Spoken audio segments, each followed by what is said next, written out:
Bismillahirrahmanirrahim. Alhamdulillahi alamin wassalatu wassalamu ala sayyidil mursalin wa ala alihi wa sahbihi ajma'in radhiyallahu anhum. Telah berkata Al-Habib Abdullah bin Ali bin Haddad radhiyallahu anhu wa nafa'ana Allah bi ulumihi fid dharain amin. Amin. Jadi tidaklah seseorang dapat memberikan manfaat kepada makhluk Allah Subhanahu wa Ta'ala seperti mengajak mereka ke jalan Allah.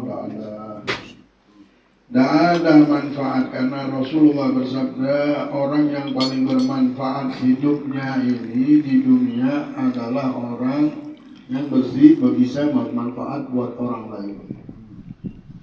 Kalau kita bisa memberikan manfaat sama orang lain, kitalah orang-orang yang dicintai oleh Allah Subhanahu wa Ta'ala. Dan sebaik-baik manusia adalah manusia yang paling bermanfaat. Dan tidak ada sesuatu yang lebih bermanfaat yang kita bisa berikan kepada keluarga kita, yang lebih bermanfaat yang kita bisa berikan kepada saudara kita, anak, istri kita, melebihi daripada mengajak makhluk Allah ini untuk berjalan ke jalan Allah. Ya Allah, ternyata inilah keuntungan yang besar kita bisa dapatkan. Ketika kita sudah bisa mengajak orang untuk berjalan menuju kepada Allah di dalam dunia yang banyak kejadian ini. La ilaha illallah. Ada satu jalan yang dibuat oleh Rasulullah yang Allah perintahkan, katanya qul hadhihi sabili, katakanlah ya Muhammad, engkau sudah diutus, Allah sudah mengutus ke dunia ini kepada Nabi Muhammad untuk membuat satu jalan hidup. Katakan qul hadhihi sabili, katakan inilah jalanku. Apa jalan hidupnya Nabi Muhammad? Ad'u ila Allah, mengajak manusia berjalan di dunia ini menuju Allah. Ada dunia ini macam-macam kejadiannya, tapi orang-orang yang mengetahui dunia untuk apa, mereka punya jalan menuju Allah. Sudah, ini saja jalan hidup. Inilah jalan hidup. Kita harus jadikan jalan hidup kita ini adalah menuju Allah. Dan orang yang mengajak-ngajak manusia supaya manusia ini ingat dan sadar bahwa jalan hidup ini menuju Allah Subhanahu wa Ta'ala, mereka akan mendapatkan satu keberuntungan besar. Kecintaan Allah Subhanahu wa Ta'ala dia dapatkan. Allah yang punya dunia dicinta sama kita langsung. Karena kita ngajak keluarga, ngajak teman kita untuk cinta kepada Allah, cinta kepada Allah dan Rasulullah. Setiap makan kalau bisa, ketika duduk berkumpul, selipkanlah arti cinta ini. Mari kita buat jalan hidup ini menuju Allah. Kalau bisa anak kita, keluarga kita tahunya jalan menuju Allah dari kita, dari orang lain. La ilaha illallah Muhammadur Rasulullah. Maka dari itu, ketika Imam Hasan al-Basri datangnya oleh anak muda tadi, bagaimana anak muda bilang, kami ini mabuk-mabukan, kami ini bermaksiat, tapi tidak pernah ada bala, senang terus hidup kami, wahai Imam Hasan al-Basri. Tidak ada sesuatu yang celaka yang kami terima. Padahal engkau bilang kalau bermaksiat, kalau lupa sama Allah, maka orang itu akan celaka. Kata Imam Hasan Basri, apakah kamu tidak tahu bahwa engkau ini mendapat bala besar? Engkau hidup di dunia ini dan engkau lihat dunia, engkau sudah menerima bala besar. Engkau lebih condong perhatianmu kepada dunia daripada memperhatikan akhirat. Tak usahkan memperhatikan akhirat, memikirkannya saja engkau tidak pernah. Ini bala besar yang sudah menimpa kita. Banyak manusia sudah bertahun-tahun hidup hatinya memikirkan dunia dan tidak mau memikirkan akhirat. Apakah kau tidak tahu sekarang kau ini sudah mendapatkan bala yang besar? Rizkimu terbuka, engkau senang-senang di dunia ini sampai tidak senang lagi sama akhirat, tidak senang lagi sama Allah, tidak senang lagi sama Rasulullah. Engkau tahu sekarang ini engkau tidak merasakan kehilangan ketika ada ibadah, amalan-amalan yang baik, ingat sama Allah, berzikrullah, beribadah, mendekatkan diri kepada Allah, sholat dan lain-lainnya. Tidak pernah engkau merasa kehilangan ketika engkau tidak melakukannya. Tapi kalau sudah ada, kau merasakan kehilangan. Ini bala besar sudah ada di hadapanmu, besar benar ini bala.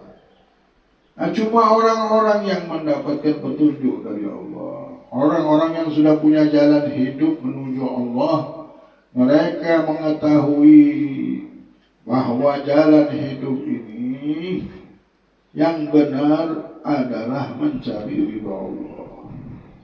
Al-Imam Ibn Hajar Al-Haytami, seorang ahli fikih, miskin dari usia, mempunyai teman, dan temannya ini adalah anak gurunya sendiri, orang wali juga, namanya Imam Muhammad Ar-Romli. Nah, Imam Ibn Hajar Al-Haytami ini punya istri, pengen mandi di pemandian air panas, lama benar. Tapi yang mandi di situnya orang kaya semuanya, biasanya orang punya duit, mesti nyewa. Pengen si istrinya ini. Kata Imam Ibn Hajar bilang, nanti saya kumpulkan dulu. Miskin dari Ibn Hajar. Yang ngarang kitab Tuhfatul Muhtad, Ibn Hajar Al-Haytami. Banyak karangannya, ahli fikih. Dan semua ahli Hadramaut berpegangan fikih dengan fatwa Ibn Hajar. Kalau orang Mesir, Imam Romli. Kalau Hadramaut, karena apa? Zuhud. Karena ini orang waktu hidupnya tidak punya apa-apa, miskin. Itulah dipilih sama ulama tasawuf, banyak mengambil fatwanya Ibn Hajar. Nah, pada satu saat sudah terkumpul duit, dia mengetukkan si istrinya, ini anak sudah saya kumpulkan duit untuk supaya kau bisa berenang di kolam renang yang air panas tadi, ya kayak kolam renang belerang begitu, nah, untuk membersihkan badan dan lain-lainnya. Pengen ini, kan? Jangan sampai tidak pernah, kata Ibn Hajar bilang sama istrinya, kau berenanglah sana, ini duit sudah ada. Ketika mengetuk sana, ngomong sama penjaganya, minta maaf pula, kami tidak menerima lagi sampai bulan depan baru, karena sudah dikontrak sama istrinya Imam Romli. Selama musim ini tidak bisa lagi ada yang lain, beliaulah yang mandi di sini. Ya minggu ini, jadi bisanya nanti minggu depan malah pulang dia. Bagaimana kau lihat itu istrinya Imam Romli dihormati orang. Kita sudah punya duit aja, harta kita tidak mau orang duit, kita tidak diterima orang lagi. Kenapa? Kolam itu sudah disewa sama istrinya Imam Romli. Kamu ini hidupmu susah benar, dibilang, wahai suamiku. Padahal kau ini orang soleh, kau ini orang dekat sama Allah. Dia tahu benar suaminya ini dekat sama Allah. Ikut aku, kata suami. Ibn Hajar langsung mengajak dia ke sumur. Dia bilang, ambillah semaumu. Apa? Ambillah. Dari sumur ini akan keluar emas. Kau ambil aja. Heran dia diambil. Dapat benar diangkat air sumur itu, bukan air yang muncul, akan tetapi apa? Emas. Dinar. 1 dinar itu sekeping itu 52 juta. Kalau 1 begini berapa? Bisa hitung sendiri sudah. ratusan miliar. Naik, ya. Ambil lagi kata Imam Nawawi. Mau lagi ambil lagi. Ambil lagi.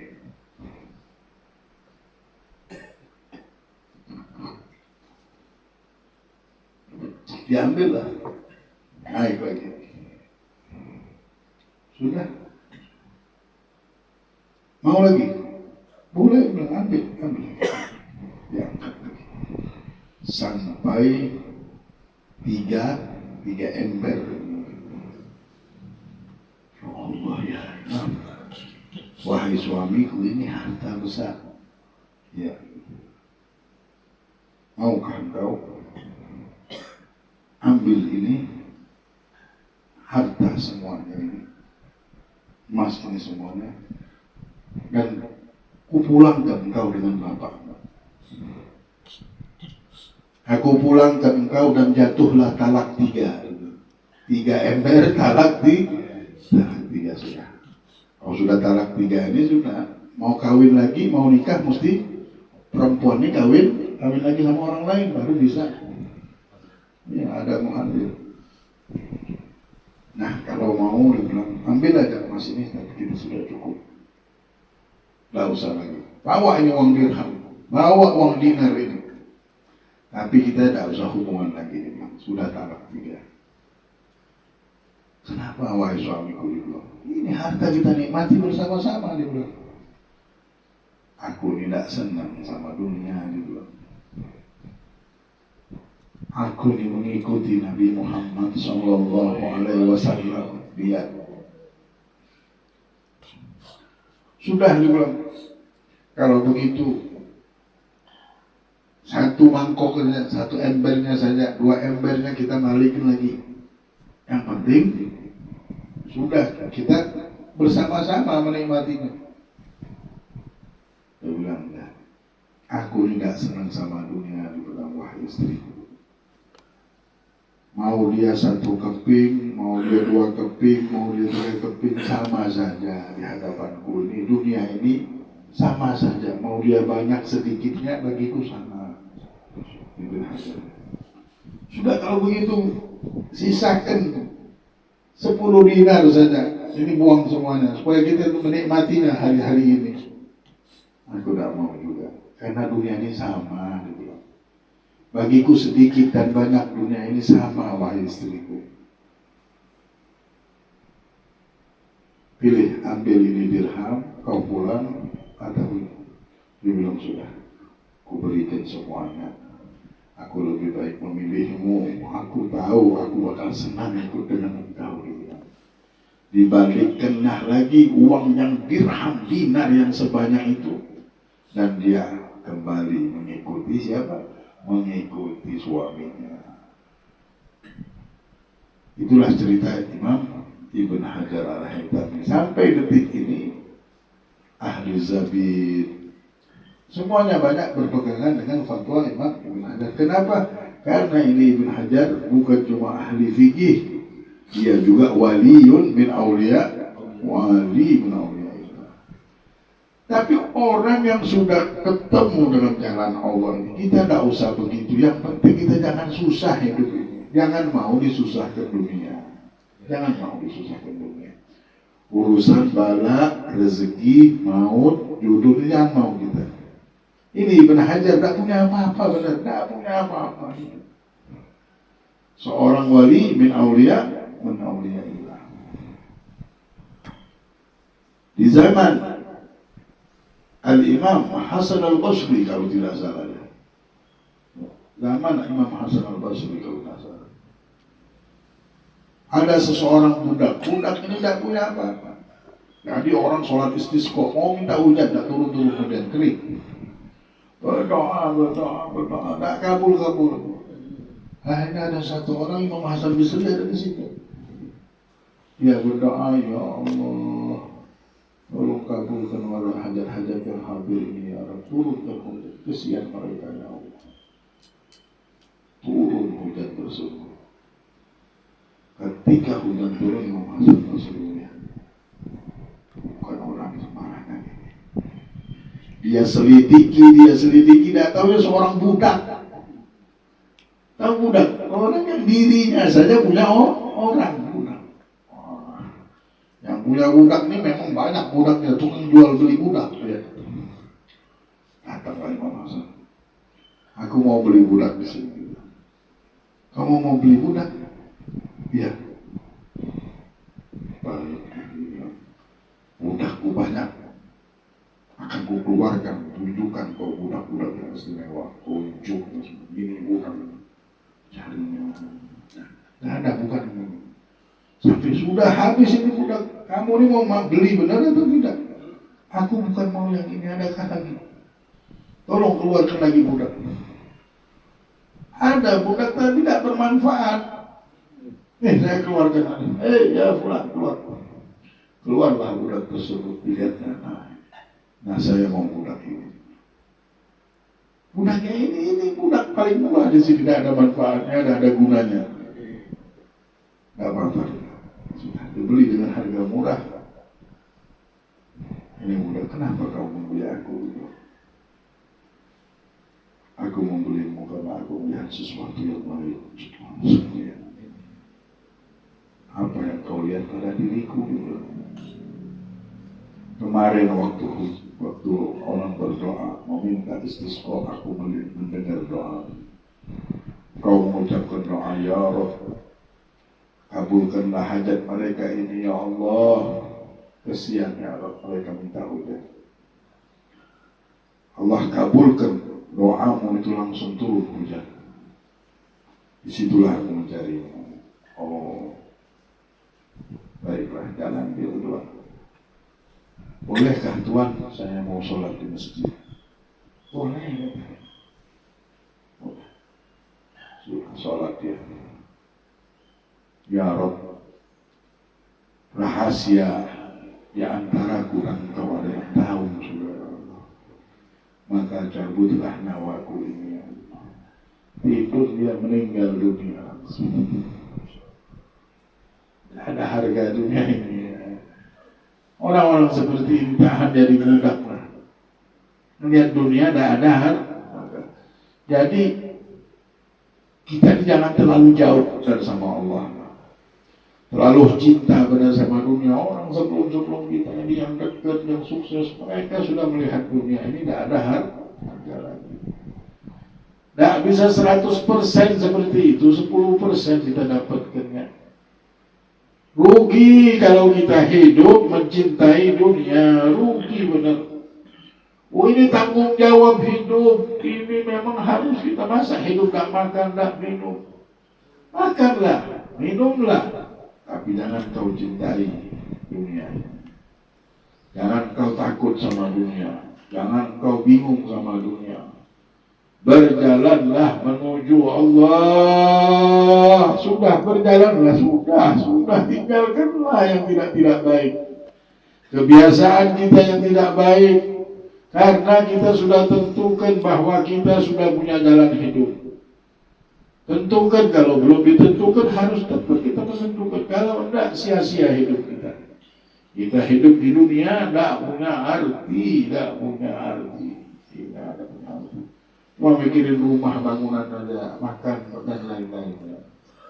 Ini orang sebelum kita banyak hidup, ada yang punya rumah, tidak punya ini, tidak punya itu, tapi mereka memilih kehidupan ini untuk mendekati Allah, sehingga ini memang dunia bagi mereka tidak ada harganya, tidak ada artinya.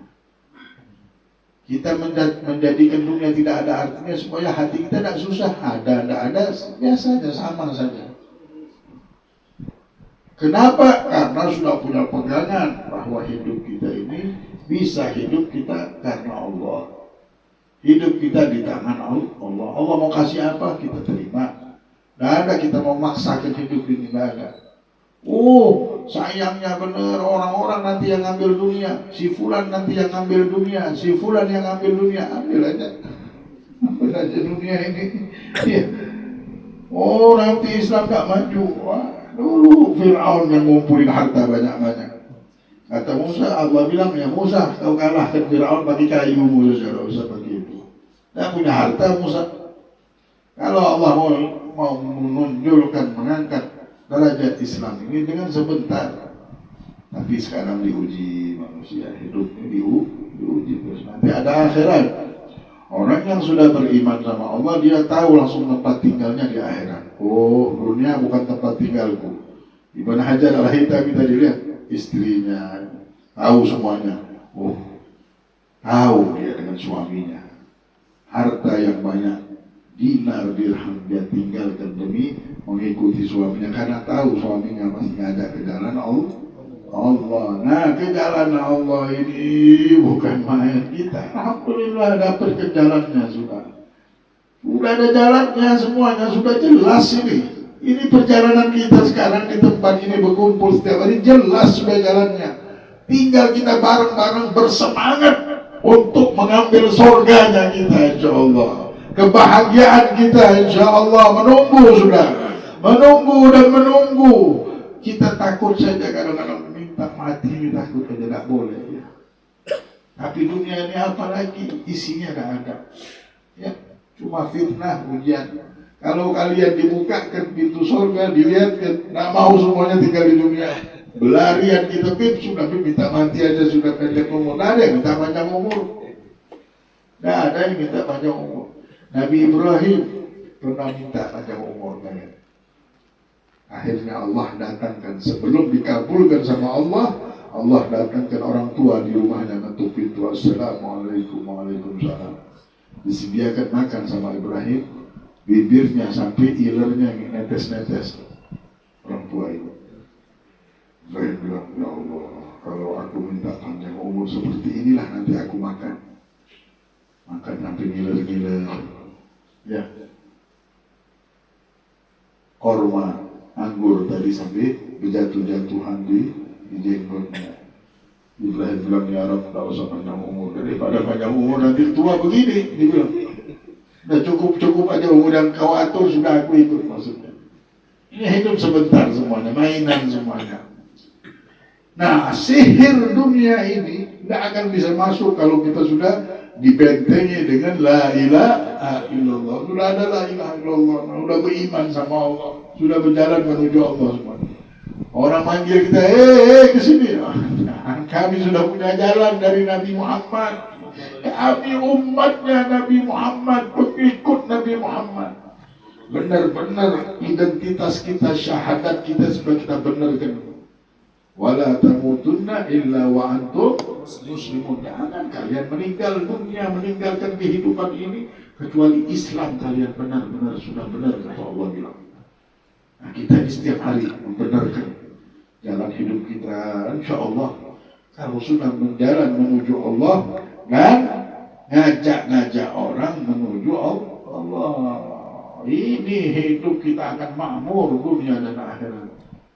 Seperti yang sudah kita dengarkan nasihatnya dari hamba Allah. Dan mudah-mudahan hari-hari kita bercahaya insya Allah. Mulai bulan Maulid ini, tahun ini memang benar-benar kita dapat harta karun dari Allah Subhanahu wa Ta'ala. Keberuntungan dunia, keberuntungan akhirat. Keselamatan dunia, keselamatan akhirat. Anak, istri, saudara, keluarga kita dapat semua insya Allah. Bagian dari Nabi Muhammad SAW. Kata Habib Ali Habsyi bilang, ma'nal bada'ah ma bada barat wala batabur dallalaha linnas liyadulluha fi yaumin nusyur.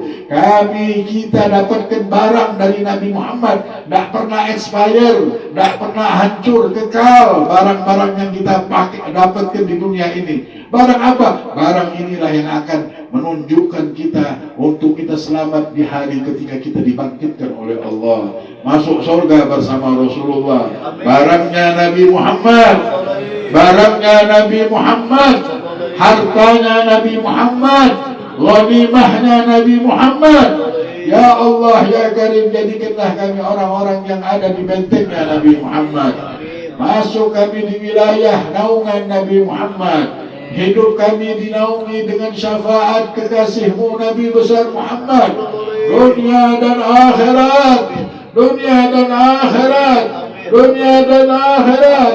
Rabbana atina fid dunya hasanah وفي الآخرة حسنة وقنا عذاب النار وصلى الله على سيدنا محمد وعلى آله وصحبه وسلم والحمد لله رب العالمين بسر الفاتحة.